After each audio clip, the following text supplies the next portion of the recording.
Hello, welcome to um, Unicorn Princess Tarot. So, ito yung reading natin for Water Sign, Cancer, Scorpio, Pisces. Take only what resonates, guys. Sa mga gustong magpa-personal reading, Jing Tarot Trader, search mo na lang siya sa Facebook. Ako po, available ako sa astrological reading. Kung gusto mong mag-inquire doon na lang sa virgophilippines@gmail.com. Yung available ko lang na reading hanggang end of August lang. So, mag-inquire ka na lang ha. Pero just in case na hindi kita masagot ng mga umabot ng end of August, wala pa rin. Kahit umabot ng September, basta nag-inquire ka ng August, okay lang yan. Makukuha mo pa rin siya sa promo price. Basta mag-message ka na lang doon. Okay? Magsasagot lang kasi ako pag may open na ulit. Pero hanggat full pa yung slot, marami pang naka-line up. Hindi mo na ako nag-entertain pa. But anyway, mag-email ka na lang ha. Pa-comment na lang dyan sa baba, guys. Maraming salamat. Start na natin. Water sign. Ay, kukunin ko na rin pala yun sa person na nakakonect mo. Love reading to ha. Pwede magkapalit-palit ang roles. Mature woman.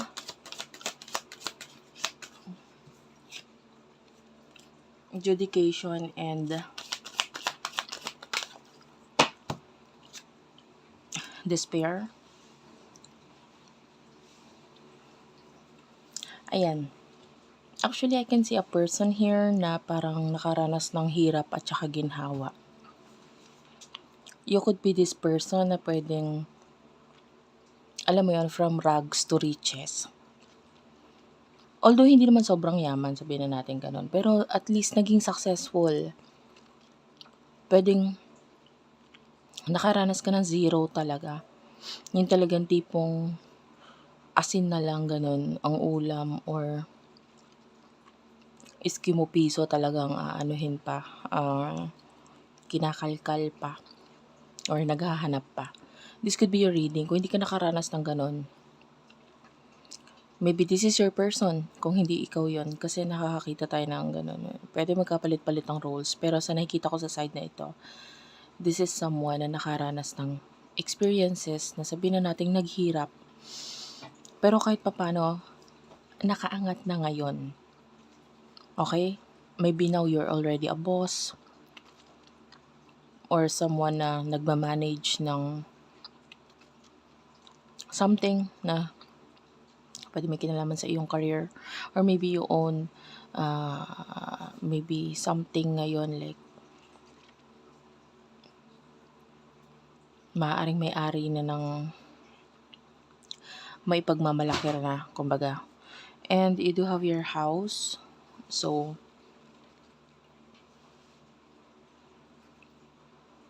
with regards to your family, pwedeng nandiyan yung support ng family mo sa'yo. With regards to person na kakonect mo, pwedeng may mga trials siyang pinagdadaanan ngayon. We do have your despair, maybe something to do with the work. Meron siya. Or judication is here. This is like some kind of legal matter. Mature woman, you could be dealing with someone who is older than you. Kung hindi man, maybe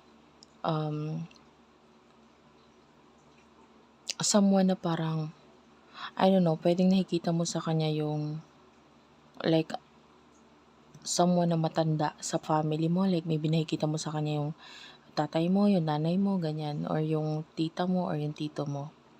I don't know, it feels like may familiarity dito sa energy na ito. Concern is here, so nakakita tayo ng concern or pag-aalala sa bawat isa.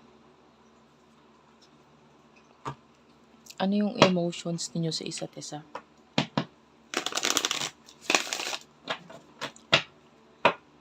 For water sign, please.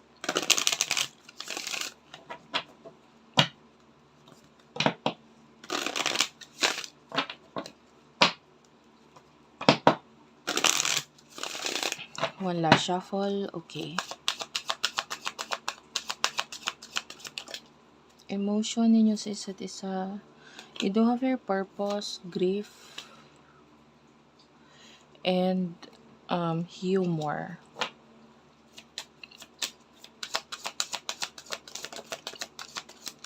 Sa side ng person na kakonect mo, you do have here forgiveness, denial, and perseverance. Bottom of the deck is the courage.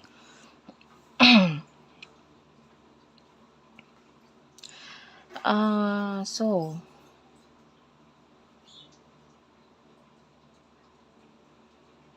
nakikita natin, you are focusing on positivity.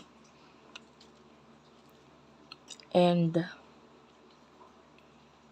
kung ano man yung opportunity na nawala or natapos or hindi nangyari sa connection ninyo, nakikita mo ito na may purpose.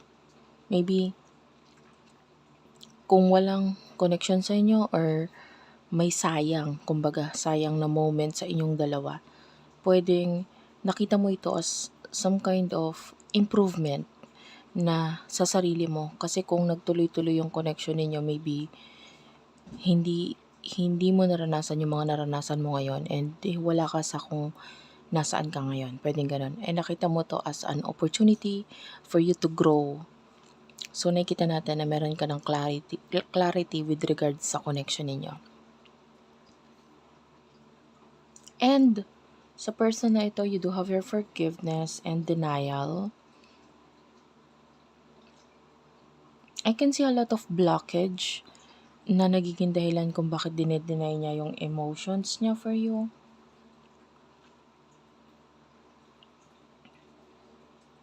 Yeah, a lot of denial. May pagtanggi. But anyway, ano ba yung talagang emotions ng taong ito para sa'yo? Alamin natin. Emosyon niya para sa'yo. Yung totoo. You do have your peace, fear, and empathy. Yeah, empathy. I am open to seeing both sides of a situation. So, nakikita natin na itong person na to is tinitignan niya yung kada sides ng mga sitwasyon. Sitwasyon mo, sitwasyon niya, sitwasyon ng ibang mga taong involved. Like, I feel like sa ngayon, kung may boundary sa inyo, nandun yung takot niya eh. Nandun yung what if ganito, ganyan. So pwedeng dinideny niya ngayon kasi sobrang, although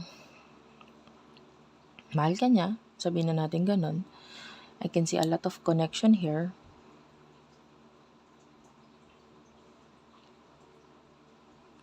Kaya lang gusto niya ng, you do have your peace, oh. Gusto niya ng katahimikan lang. Gusto niya ng at peace lang ang lahat. So, kung imposible or mahirap itong connection na ito because of reasons, well, I cannot tell honestly. It could be anything. It could be pwedeng may kinalaman sa another relationship, pwedeng may kinalaman sa work, or pwedeng may kinalaman sa family. Yun yung nagiging dahilan kung bakit hindi siya nagiging honest with regard sa kanyang sarili. I don't know, bottom of the deck is discipline. So, for now, tinatry ng person mo na bigyan ng limitasyon ang sarili niya or ang connection ninyo na hindi niya alam ang gagawain eh. What will happen in the near future sa inyong dalawa?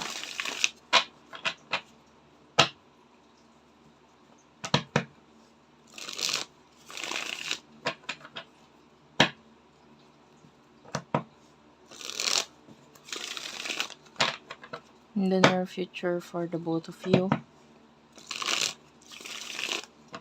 For water sign. Meron nga pala tayong special channel for water sign, ha? Pa-check na lang, water sign Philippines. You do have here the 3 of Swords, the 10 of Swords.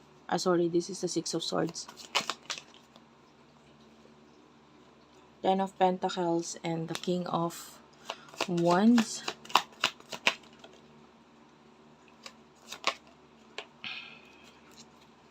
The Star is here. 8 of Wands. 8 of Pentacles, Page of Swords. And the Magician, bottom of the deck is the 3 of Cups and the Empress. I can see you feeling hurt here with the 3 of Swords and the 6 of Swords. Nasasaktan ka eh. So, I can see you moving on in the near future. And then with the 10 of Pentacles, I can see a lot of money. Especially if you're someone, maybe you do have a business. King of Wands, this is a businessman kind of energy. So, especially if you do have a business, I can see a lot of success here. Money is coming. Pero pagdating sa love, might be medyo mahirap para sa'yo na na ipurso or ituloy ang connection. So, you're just moving on.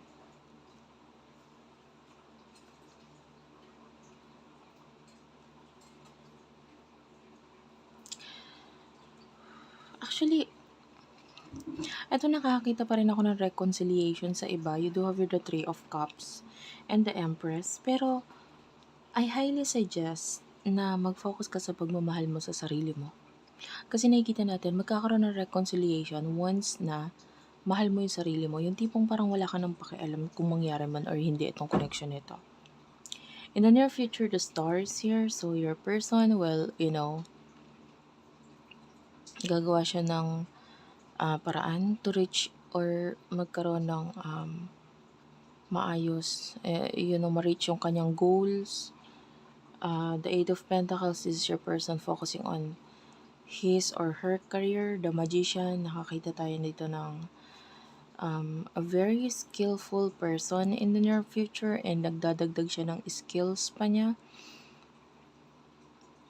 And I feel like kung may pagkakalayo sa inyo, like maybe dahil yung person na ito is nasa foreign land or ikaw nasa foreign land, maybe yung career niya has something to do with, hayaan mo lang kung hindi ba natutuloy yun sa inyo. Kasi parang itong person na ito, kailangan niya yung career na yun para matuto siya eh. Kasi when you sabihin na natin, syempre pag nagtrabaho ka sa kung saan-saan, makikita matututo ka sa mga bagay na meron doon. And the way I see this is that hayaan mo lang siya kasi pwedeng sa reconciliation ninyo nitong taong to, handa na siya in a way na yung universe may kita o enough na yung alam mong skills in order for you na magkaroon ng growth sa inyong dalawa. Kumbaga yung separation ninyo is just a way for this person to grow and ikaw din parang ginagawa lang ito or ginagamit lang itong separation ninyo na para magkaroon kayo ng kanya-kanya ninyong growth, especially with regards to your self. No?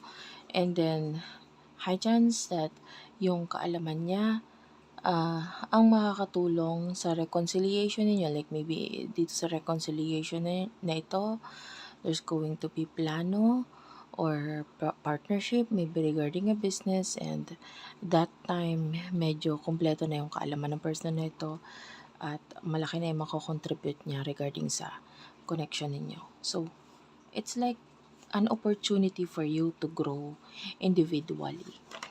Okay, so thank you for watching guys. I love you all and bye-bye.